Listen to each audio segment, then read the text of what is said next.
The FNaf series is one of the most influential horror games of the modern times. I mean, the FNaf movie just came out and just made like $1 bajillion. I don't know, I'm not great at maths. But the series' impact on pop culture is insane to think about, from the toys, the movies obviously, the books, and especially its impact on YouTube and the internet in general.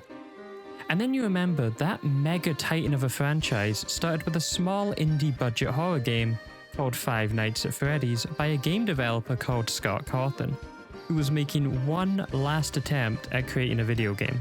This brings us to today, where the topic of this video is about that small indie horror game, where we are going to be looking at where FNaf started, how the game holds up by today's standards, and most importantly, due to my sleep paralysis demon, which doesn't let me sleep until I find and create a video on the scariest game ever made, we're going to be looking into how scary FNaf 1 actually is after 8 years, and the answer definitely surprised me. In this video, I will be going through the entire game, which isn't that long, almost like I'm telling a story, but I will be explaining the mechanics, the gameplay, and the horror of the game.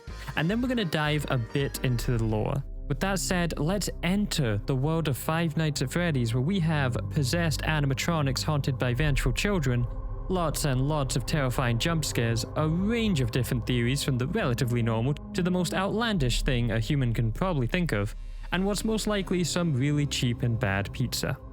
To note, Five Nights at Freddy's age rating is, well, it's actually not said, but I'm gonna say 12 due to horror themes, scary themes, lots of jump scares, warning about that, and the violent lore and, well, quite frankly, lots of stress.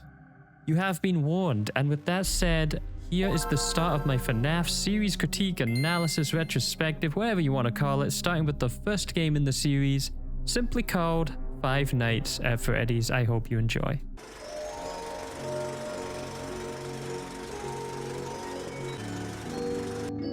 We start this story with a newspaper clipping with the title "Help Wanted," looking for a night shift guard for a famous pizzeria, Freddy Fazbear's. And then the game starts, and we're in a dark and grimy looking office with a very loud fan and a phone call ringing. We can't actually answer the phone and have to wait for the phone call to answer itself. The person speaking on the phone will later be called Phone Guy, actually voiced by Scott Cawthons, the developer. Hello? Hello? I wanted to record a message for you to help you get settled in on your first night. He tells us some unimportant information from the company, but does also say a very important bit of information. The animatronic characters here do get a bit quirky at night, but something we should listen to is that the animatronics tend to wander and roam at night, and how they used to wander during the daytime until an event called the Bite of 87. The key bit of information he tells us, though, is that these friendly-looking animatronics are going to attempt to stuff us into a suit with all the wires and sharp, deadly, spiky things that are still in the suit. So we probably are not going to be fine if that happens to us. But then there was the Bite of 87. Yeah. It's amazing that the human body can live without the frontal lobe. Phone Guy's purpose in the game is to tell us the mechanics that we are going to have to use to survive the 5 nights. And only 5 nights, it's the name of the game, they wouldn't have any more. But to survive the nights, we're gonna have to use the doors, the lights, the cameras, and keep an eye on the power level. And that's it. And this is one of the most underrated horror elements of Five Nights at Freddy's 1. The complete feeling of helplessness. In most horror games, you can run away from the monsters, hide, or even fight back with weapons and tools. But in Five Nights at Freddy's 1, you have none of those options, only your own reflexes and a bit of luck. And then the phone call ends and we are left on our own. We take a look at the cameras and the show stage where we see the 3 animatronics, Bonnie, Chica, and Freddy. Now, I'll talk more about the designs of the animatronics later, since they're such an important part of why FNaf is so successful as a franchise. Now, what FNaf 1 does perfectly is the fear of the unknown, distress, and anxiety due to lack of information.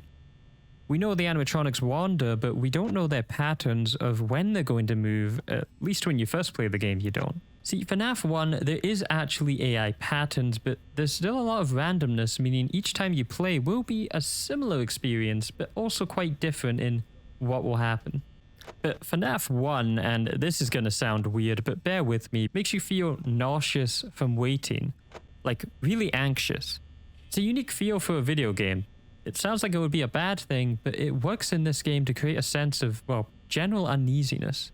And let's be honest, adding a time limit with the dwindling power is nerve-wracking. I always say you add a timer in a video game and any normal situation becomes 10 times more scary. And that's without the murderous animatronics.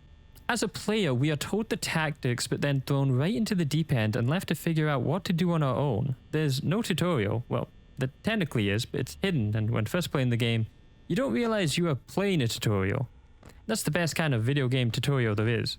So night 1 we start looking through the cameras and see the murky state of the pizzeria, which at the time is still open during the day. A detail I had forgotten and one that was changed in the movie. Chica has already started moving during the night, but we only ever see them standing ominously on cameras. Night 1 is basically a hidden tutorial because there's a very low chance of actually being attacked on this night.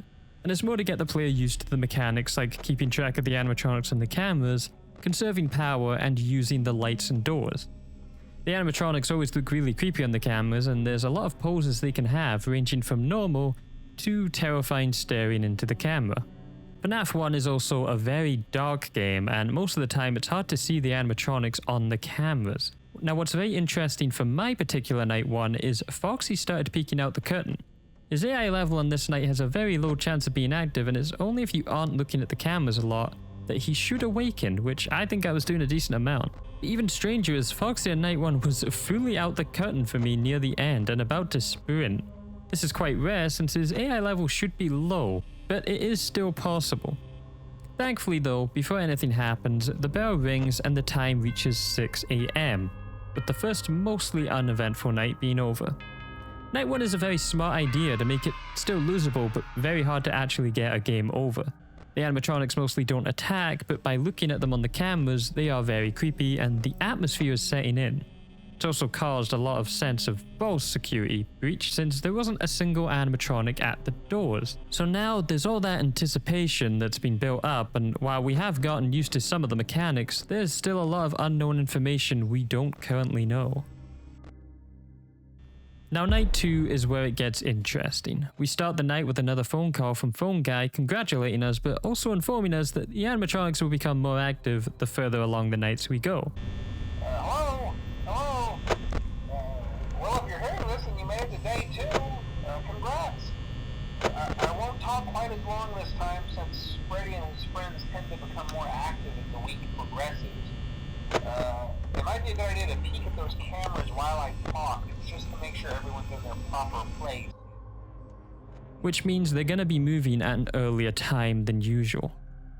With Barney immediately starting to move. Phone Guy is once again a very important part of FNaf 1, telling you all the tips you need to know, but disguising them by speaking to us as if they were a part of the game world. So you don't really feel like it's a tutorial. This is the first night that the animatronics should try to attack you, and when checking the lights occasionally you will see Chica on the right and Barney on the left. A sound effect plays when this happens that will startle the player, and it's actually quite scary when they appear at either door since they have a few seconds to close the door before they get in. So even when you expect them to appear, it's still not a pleasant situation being a few seconds away from death and even worse, a game over. One really cool detail though is that you can see Barney's exoskeleton when the door is closed with the lights, whereas Chica appears staring through the window menacingly. Night 2 for me continues with a few more animatronics attempts. This time I keep an eye on Foxy so he doesn't even peek out the curtain, and Freddy doesn't activate on this night anyway. One of the scariest parts of FNaf 1 is actually the lack of movement. It almost feels like an actual nightmare. You can't seem to move your limbs, and you have to stay in place and see the scary thing coming towards you. It's the exact opposite of basic human instinct. Apart from that, night 2 goes relatively well apart from me going to 0% power, but it hits 6 AM, so I don't really need to deal with the consequences of that yet.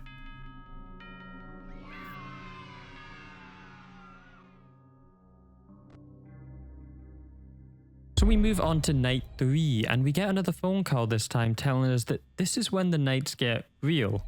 This is where the fun begins. So I was stupidly looking at cameras for a bit too long, and then Chica jump scare. Now, speaking about the jump scares, well, that's what FNaf is kind of known for. I thought I'd be used to them by now. No, I most certainly was not. Even editing this footage, I'm sad to say the jump scare got me again. I honestly remember FNaf 1 as having the scariest jump scares, mostly because they're quite unexpected, well, obviously, but also because of the sound effect. First of all, it's very loud and screechy, and slowing down the audio, it sounds like a child screaming. Very creepy. Though it's actually from a movie clip of someone giving birth to an alien. I don't know how Scott Cawthons found that sound clip, honestly. Though being edited to sound like a child screaming down could be intended since, you know, they're kinda ghost children. The game over screen is Mike in a Freddy suit with only his eyes showing like Phone Guy said we would. Well, it looks like I have to check doors more often now that we are on to night 3. It's this night that I also start to appreciate something I didn't understand or couldn't due to me never actually having played this game with headphones on. And that's the sound of FNaf. Everything is actually thought out, and if you listen to the audio and the sound effects, it can actually help you survive the night. It also makes the jump scares a lot more scary. For instance, pots and pans clanging mean Chica's in the kitchen, which also means she won't attack you at the doors during this time. Then you only have to check the left door for Bonnie, saving you some of that precious, precious power. Freddy's laugh means he's moving, and Foxy's hum means he's not. I think it's kinda hard to tell with Foxy though, he kinda just does what he wants. The worst sound effect though is the zombie sounding groans when you have the camera up. This pretty much means you're screwed since an animatronic is in the room, and you're gonna get jump scared and killed unless you get lucky and it's 5 AM and soon to be 6. At 6, no matter what happens, you will survive. But yeah, the sound design of FNaf 1 is truly brilliant. It builds up the horror atmosphere while also sneakily helping the player on how to survive. And if you haven't played the game with headphones, I would highly recommend it. It's a lot more scary though.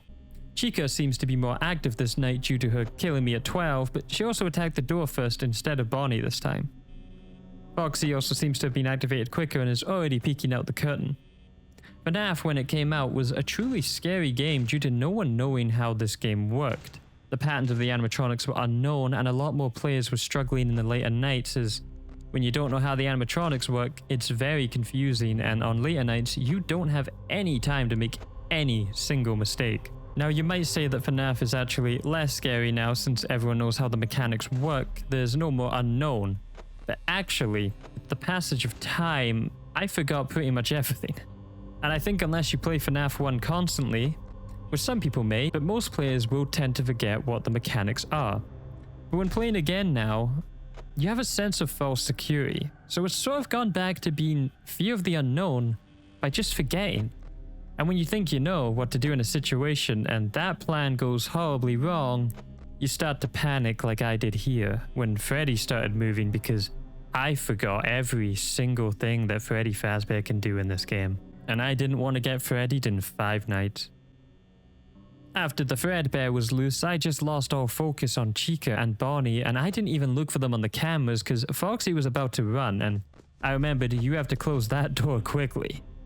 Now what's cool about Freddy is that on cameras, he's the hardest to spot. It's mostly only his eyes that are visible, even when he's right up in front of the camera's face. This is one of the things FNaf 1 does better than the rest of the series, and that's obscuring the animatronics on the cameras. You can only see their full visual when at the doors or during a jump scare. Their white light for eyes also just remind you of a spirit soul or something like that, even though it's just part of the animatronics, honestly. But it's such a creepy visual look that I absolutely just love. Not knowing what to do, I just left my fate up to the gods and shut both doors till I run out of power. Now 4 AM, so if I get to 6, I win. We do catch Foxy running down the hall and he bangs the door, taking away 1% power. This actually increases each time he runs down the hall and bangs on the door. Now if I was smarter, I wouldn't have kept checking the cameras as this does tend to drain a lot of the power. But I wasn't so smart, so I wasted a lot of unnecessary power. And then the power drains and the doors open. The timer disappears at the top and then Freddy appears at the door. His eyes the only source of light, as the song Toreador starts to play, an opera song that is found in a surprising amount of media, even ones you'd have never guessed. So you adore that teeny bopper trash? Don't you get bored? There's more to explore. Open your heart to different kinds of song. Who knows? You could be wrong.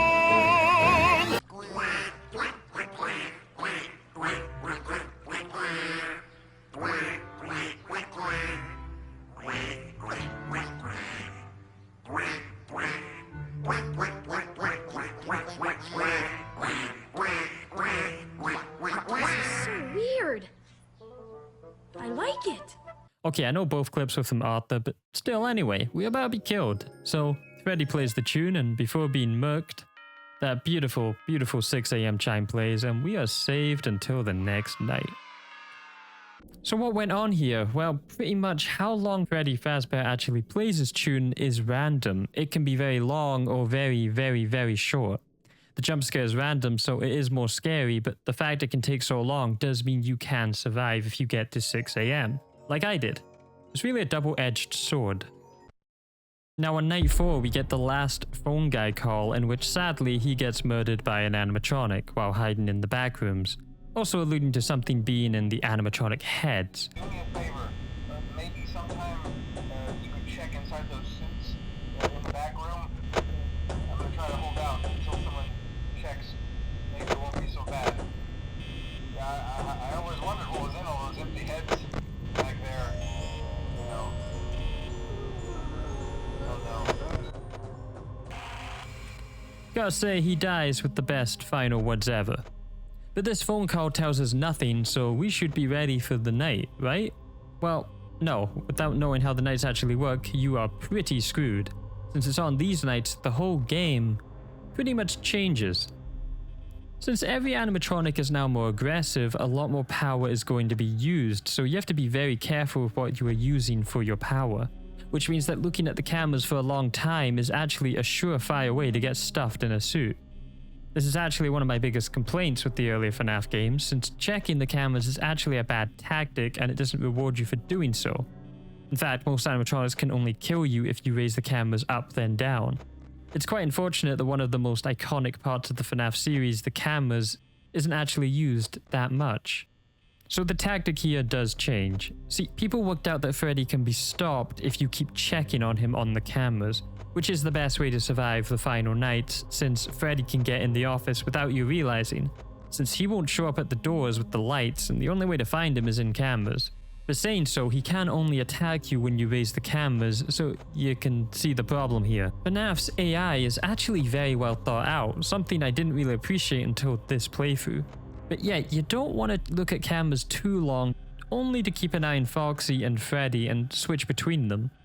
And this is where FNaf 1 actually turns into almost like a rhythm game. Checking the light switches left and right, then the camera, repeating this until Chica or Barney get to the door, then closing it quickly with your reflexes. And this is all fine, you will have the highest chance of surviving if you keep to a rhythm. But when something goes wrong and when you break your rhythm or you make a small mistake, it's disorientating and hard to get back to that rhythm of lights and cameras. And you start to panic. And when you start to panic, you make more mistakes. And when you make more mistakes, it means you die. FNaf 1 isn't just a scary game, it's also a very stressful game. The same about managing power as it is by using your own reflexes. And the scary ambient sounds really don't help with this. But it's not unfun stress, which is weird to say. There's something very unique about it. It's a really enticing, horrific atmosphere that I don't think any other game in the FNaf series quite recaptured. With only a few simple mechanics, it shouldn't be difficult or stressful. But also, so much can go wrong in a blink of an eye. Night 4 is a lot quicker paced. Barney and Chica attack a lot more frequently. Sometimes you might forget you have the door open or closed, draining power when doing this. But while you're closing the doors, you also have to keep an eye on Foxy and Freddy, which means flipping up that camera up and down, which means if you've made a mistake, yeah, you're gonna get killed. Switching between the camera and the office, and it's really quick-paced gameplay that makes the game over cutscenes that more scary. Because while yes, jump scares are the easiest and cheapest way to scare someone in any form of media, they're not random here, they're due to your own mistakes. Now half the time it's the fear of the jump scare happening that's actually more scary than the actual jump scare. Though in this case it's definitely a mixture of both, as the rhythm you have going is completely ruined by an animatronic screaming in your face. And it can happen so fast if you make just one tiny mistake.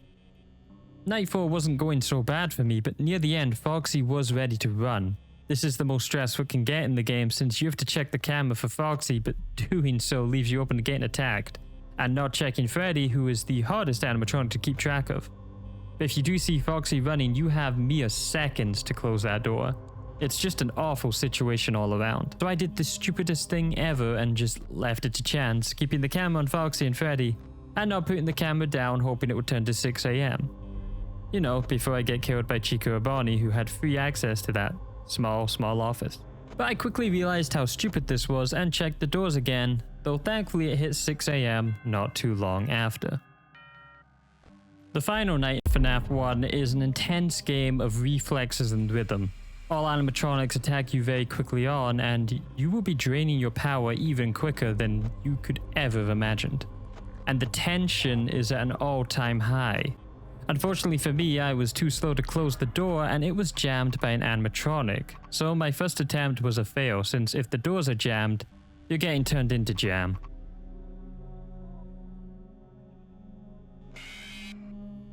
Night 5 gameplay-wise looks very interesting from an outsider's perspective, since it's just a lot of flipping cameras up and down. My second attempt, I was killed by Foxy because I wasn't checking Pirate's Cove and the cameras. On the third attempt though, I wasn't attacked nearly as much, and I kept my camera on Pirate's Cove and the showroom to stop Freddy and Foxy from moving. And I ran out of power. Before Freddy could start his tune, it turned 6 AM. This time though, we get our payslip and our name, Mike Schmidt. And that's all the nights in 5. Wait, there's a 6th night? Did I get this wrong? This is 5 nights at Freddy's. How's there a 6th night? I didn't ask for this. Night 6, Bonnie and Chica are relentless and will show up at your door constantly. Power will be drained so fast by just having those doors constantly being closed and opened. And by also having to use the camera on Freddy and Foxy. Constantly. Though Freddy thankfully never moved and once again the power went out. Freddy does start his tune this time, but I got incredibly lucky and it once again went to 6 AM. Seems to have been a pattern with me getting really lucky with the Freddy power out timing. But nonetheless, night 6 was beaten. First try, and we are greeted to a new end screen with the happy animatronics and Freddy's theme playing in the background. And that's all the nights in 5 Nights at Freddy's. Not 5, but 6 in 5 Nights at Freddy's. But there are some bonuses. And a 7th night for some reason. The bonuses after beating FNaf 1 are fun, as we now have a custom night where we can set the level of AIs for each animatronic up to 20, with the hardest being 20, 20, 20, 20.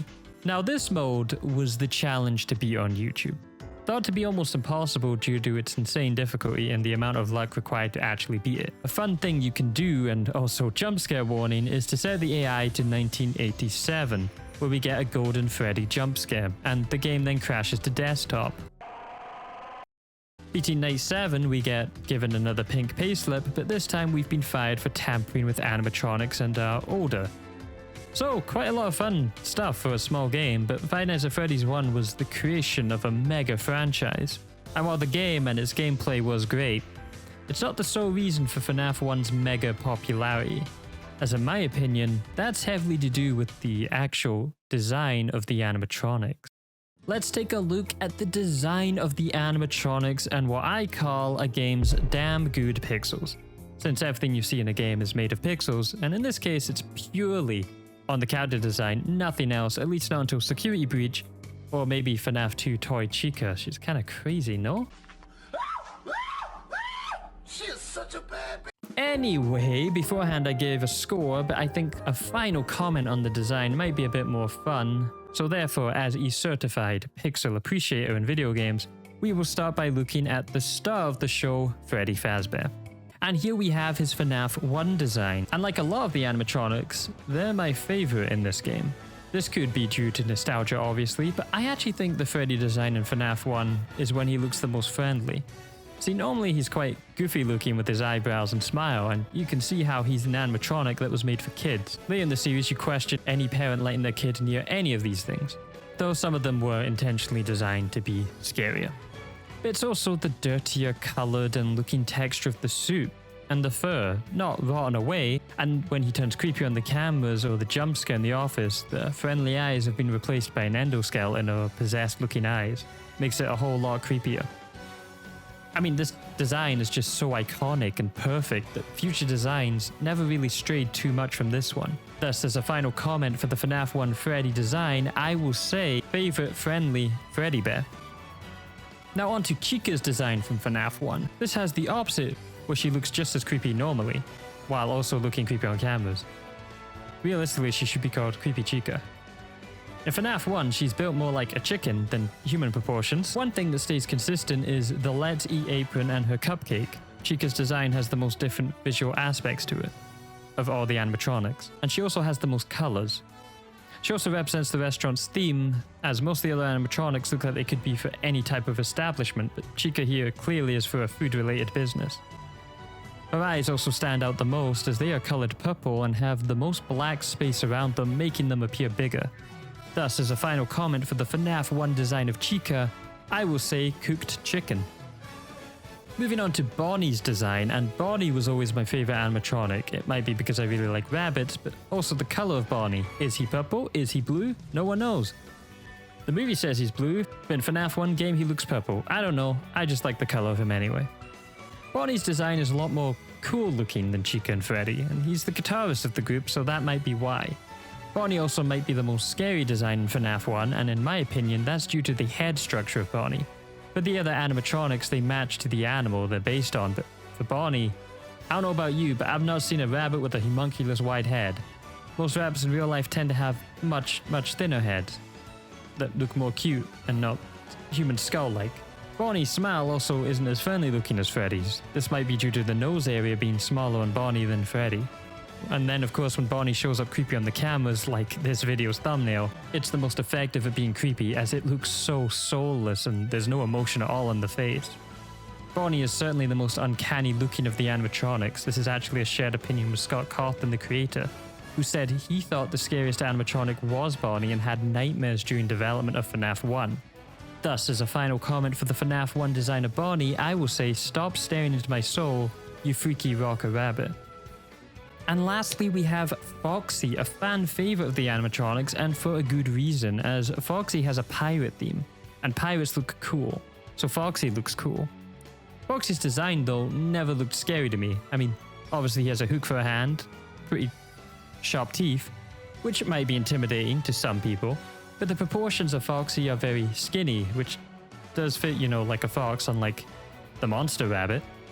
Still, the eye patch doesn't add to the creepiness, it just gives him more of a goofy pirate look. Foxy just kind of looks like a chill guy to hang around with. I don't know, he wouldn't hurt anyone. Though he's also the most old looking of the animatronics, and has the most wear and tear.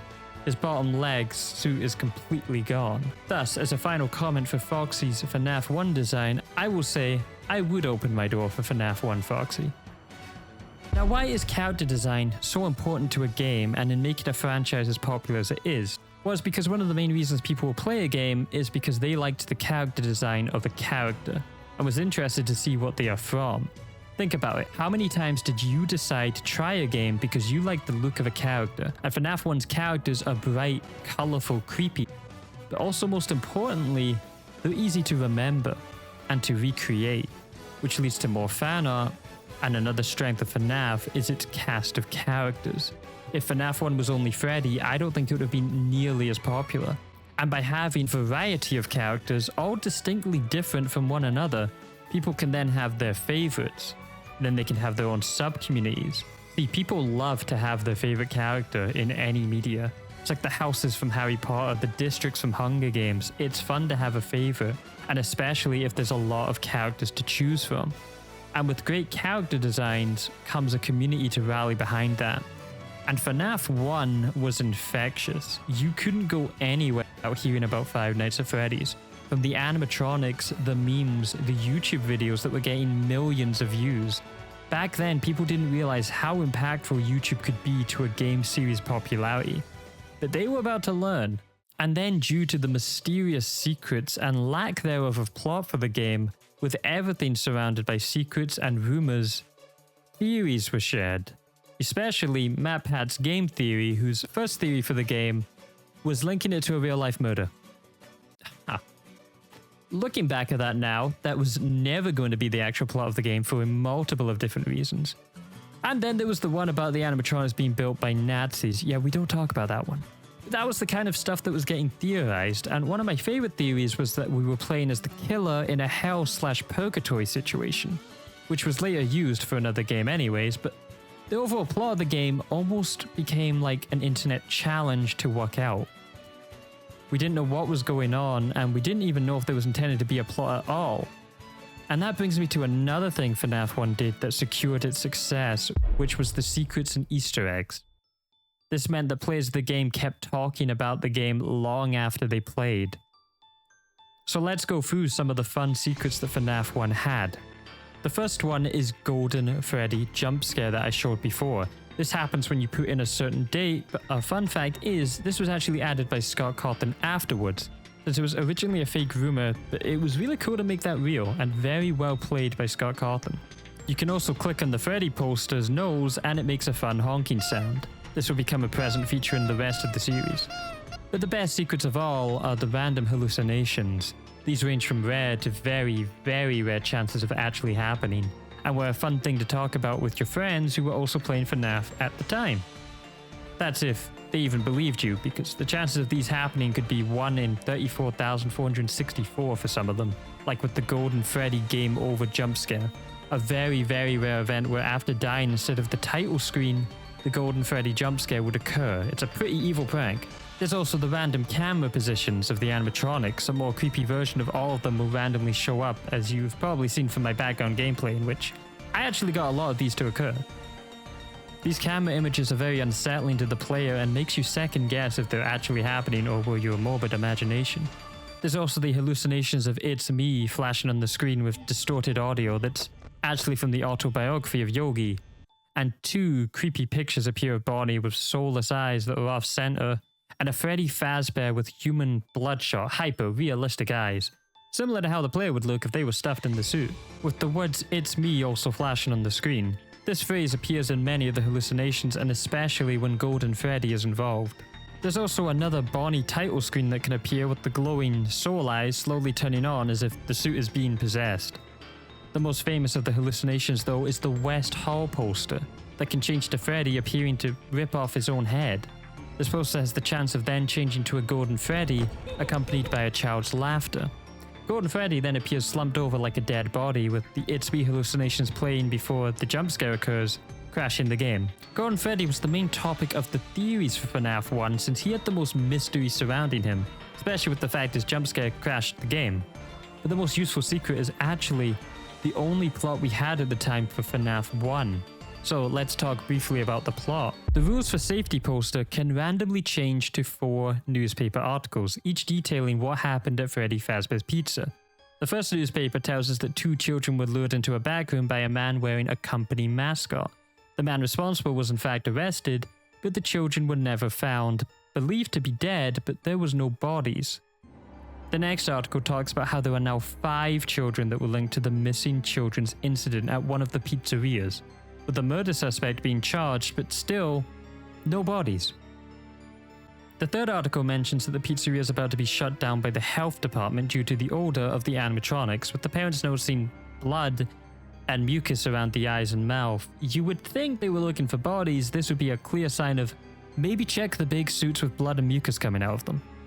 Though we do later find out in the lore that the bodies were not in the animatronics from FNAF 1 at the time of the game, since of course that would be pretty noticeable eventually, but they were made from the same parts as the animatronics that the kids' bodies were hidden in, but that's later information we currently should not know at the time. The final newspaper says, though, that after the tragedy that happened many, many years ago, which does confirm the murders did not happen in the FNAF 1 building, or if they did, it was an older version of the building before it was reopened. But that Freddy Fazbear's Pizzeria, the site of the murders, would close by the year's end or when that newspaper was written. And that's it. That's all the lore we had at the time for the FNAF series. We knew there was murders, that the animatronics were possessed, most likely by the missing children, and that the murderer wore a mascot costume. Knew the missing incident took place years ago at either another restaurant or the same restaurant but older that was closed then reopened. And also that the bodies were most likely hidden in the animatronics, which explained the odor and the blood and the mucus.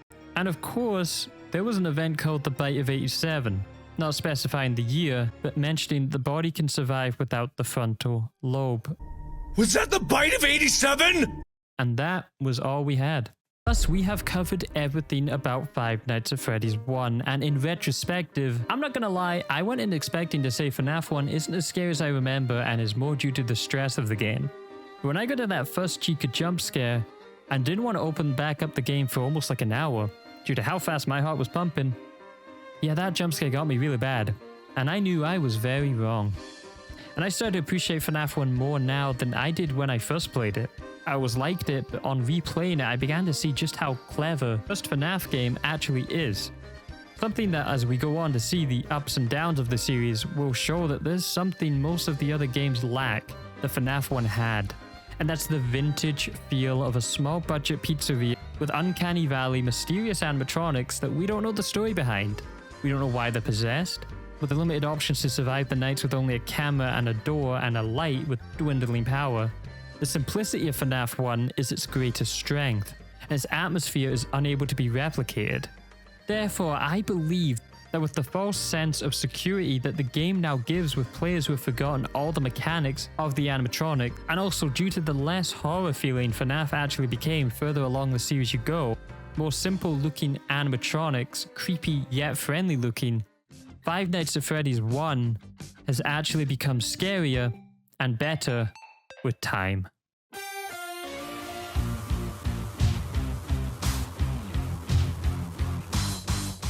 On the next FNaf video, we are going to be checking out the sequel to FNaf 1, first teased on our website with the first game's popularity at an all-time high and hype building for FNaf 2. Did it live up to the hype? What improvements were made? And what could be made? And most importantly, does it hold up in the present time? Congratulations, you made it to the end of the video. I hope you enjoyed. If you did, I would really appreciate if you gave the video a like and comment any thoughts on the video or FNaf 1 in general. And if you really, truly, absolutely enjoyed this video, I would be grateful if you considered subscribing to the channel. Obviously, I'm going to be going through every FNaf game in the same amount of detail as this video, but I'm also going to be covering newer games, different horror games, older games, and games you probably have never heard of from all types of genres that I think you would really enjoy learning about. Also, thank you to my Patreon subscribers Luke McLeod and Jack Simmons. And if you want, you can check out the Patreon below, where I'm currently recording my Arkham Creators Commentary for the Supervillain tier. And FNaf 1 will also get its own Creators Commentary video for the Supervillain tier as well, as will all future videos. And as a fun bonus, here's my favorite comment from my last video from Jackson Lambert 9750, who said, "Fantastic video, I've never played the game myself, but I really enjoy hearing you talk about it. Hopefully in the future I'll end up playing it." I really like this comment since my goal of these videos are for people who have already played the games to be able to relive or experience some of the fun when they first played the game, or learn something they didn't know from either lore or gameplay mechanics. Also in particular, especially for this comment, for people who have never played the games before to kind of replicate the experience of playing whatever game I'm covering, and maybe be willing to try out the game even though everything is spoiled in the video, but you never know, one of the games I talk about might be your new favorite game you just might have never played. So thank you for that comment, and I will be picking a comment each video to talk about a bit more at the end, so hopefully you get picked. Plus, if you want to watch more of my content, click on my previous video here or check out the playlist for all my very short retrospectives, which in fact are very much not short. Anyway, thanks again, but I've got to go now. Oh no.